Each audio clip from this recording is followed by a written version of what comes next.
Oke, assalamualaikum warahmatullahi wabarakatuh. Jumpa lagi bersama saya di channel ini, yaitu di channel Agus Era guys ya. Oke, pada kesempatan kali ini kita akan membahas internasional, yaitu di luar negeri, yang dimana pada saat ini sedang marak-maraknya guys ya. Dan di sini orang bertanya-tanya, apa sih pencetus penyebab konfliknya Ukraina melawan Rusia dan Rusia melawan Ukraina dan campur tangannya Amerika? Daripada banyak bacot, langsung saja kita bahas guys ya. Tapi sebelum itu jangan lupa Anda menekan tombol subscribe, like, notifikasi lonceng, dan juga di-share. Ini video yang sangat bermanfaat bagi orang banyak, biar orang tahu apa sih penyebabnya dari pencetusnya Ukraina versus Rusia.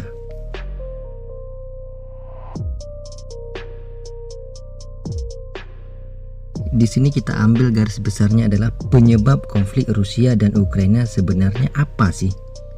Ini dengar baik-baik, jangan salah paham.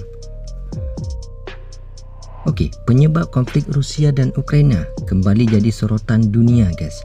Belakangan kedua negara memang dalam tahap kritis tingkat tinggi, hingga digadang-gadangkan invasi bisa dilakukan kapan saja. Sejumlah negara termasuk Amerika Serikat turun tangan mengancam Rusia jika benar-benar invasi akan dilakukan.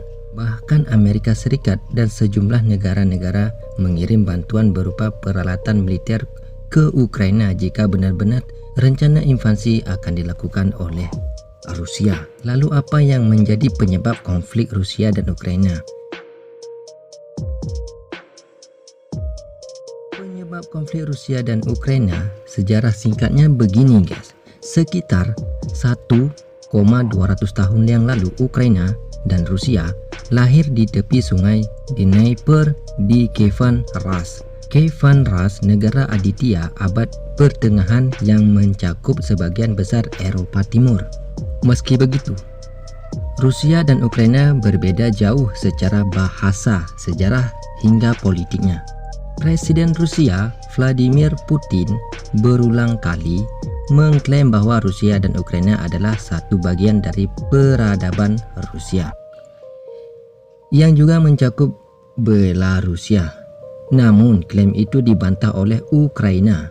Kemudian Ukraina melakukan revolusi selama 2 kali, yakni pada tahun 2005 dan 2014 yang menolak supremasi Rusia. Ukraina juga terus mencari jalan agar dapat bergabung Uni Eropa dan NATO. Rusia pun menolak keras langkah tersebut dan meminta Ukraina untuk tak pernah bergabung dengan NATO atau North Atlantic, yang di awal pendiriannya memang bertujuan melawan ancaman ekspansi Rusia pasca perang di Eropa. Putin sangat marah dengan prospek pangkalan NATO di sebelah perbatasannya dan mengatakan bergabungnya Ukraina dengan aliansi transatlantik pimpinan Amerika Serikat akan menandai perlintasan garis merah antara keduanya. Saat revolusi Ukraina pada tahun 2014, terjadi protes besar-besaran untuk menggulingkan presiden Ukraina yang pro-Rusia bernama Viktor Yanukovych. Kala itu Viktor menolak perjanjian asosiasi dengan Uni Eropa demi hubungannya yang lebih dekat dengan Moskow.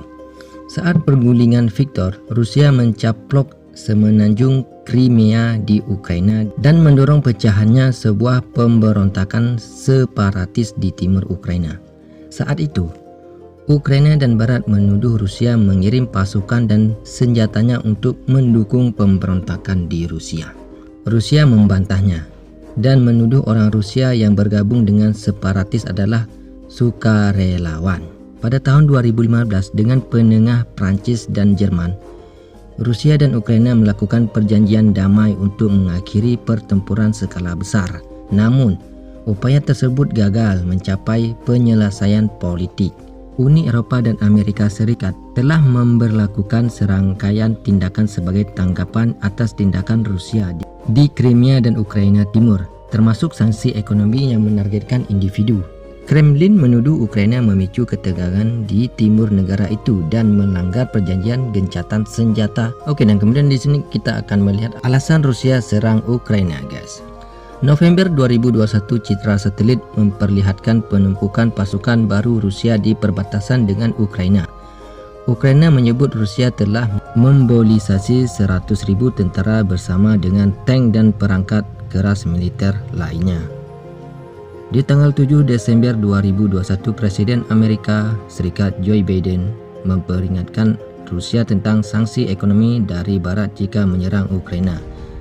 Dan 17 Desember 2021, Rusia mengajukan tuntutan keamanan yang terperinci kepada Barat, termasuk bahwa NATO menghentikan semua aktivitas militer di Eropa Timur dan Ukraina. Rusia juga meminta NATO untuk tidak pernah menerima Ukraina atau negara-negara bekas Soviet lainnya sebagai anggota.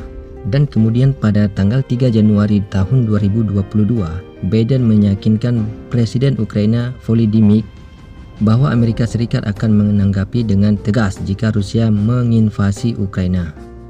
Dan kemudian pada tanggal 10 Januari 2002, pejabat Amerika dan Rusia bertemu di Jenewa untuk membicarakan diplomatik namun gagal. Rusia mengulangi tuntutan keamanan yang menurut Amerika Serikat tidak dapat diterima. Dan kemudian pada tanggal 24 Januari 2022, NATO menempatkan pasukan dalam keadaan siaga dan memperkuat kehadiran militer di Eropa Timur dengan lebih banyak kapal dan jet tempur. Beberapa negara barat mulai mengevakuasi staf kedutaannya dari FAS, mempertahankan 8.500 tentara dalam siaga. Dan kemudian pada tanggal 26 Januari 2022, Washington memberikan tanggapan tertulis terhadap tuntutan keamanan Rusia, mengulangi komitmennya terhadap kebijakan pintu terbuka NATO sambil menawarkan evaluasi yang berprinsip dan pragmatis atas keprihatinan Moskow.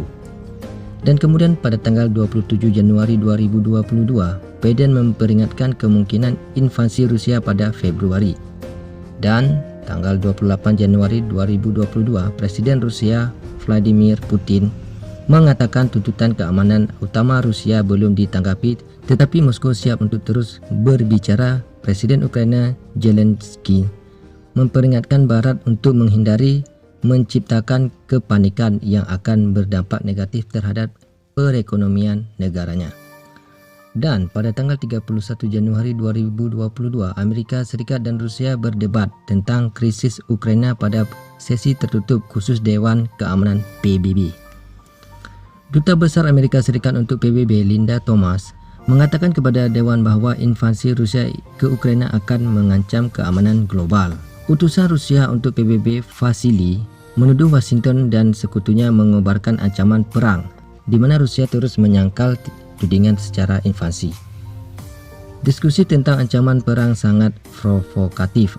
Oke, mungkin itu sajalah yang akan saya sampaikan, dan inilah penyebab-penyebab dari konfliknya Rusia dan Ukraina. Dan pencetus-pencetusnya telah saya jelaskan tadi, dan mudahan Anda paham dari hal ini, dan mudahan perang dunia ketiga ini jangan pernah terjadi di bumi yang kita tempati ini. Semoga video ini bermanfaat, dan semoga video ini memberi wawasan terhadap perang dunia ketiga, terutama terhadap warga Indonesia. Dan menurut Anda video ini bagus atau tidaknya? Jikalau bagus, jangan lupa di share kepada teman dekat Anda, saudara Anda, nenek Anda, kakek Anda, dan tetangga Anda, guys ya. Dan kemudian jangan lupa juga ditekan tombol subscribe-nya, notifikasi lonceng, like, dan juga berkomentar, guys ya. Oke, assalamualaikum warahmatullahi wabarakatuh. Sampai jumpa di video yang selanjutnya.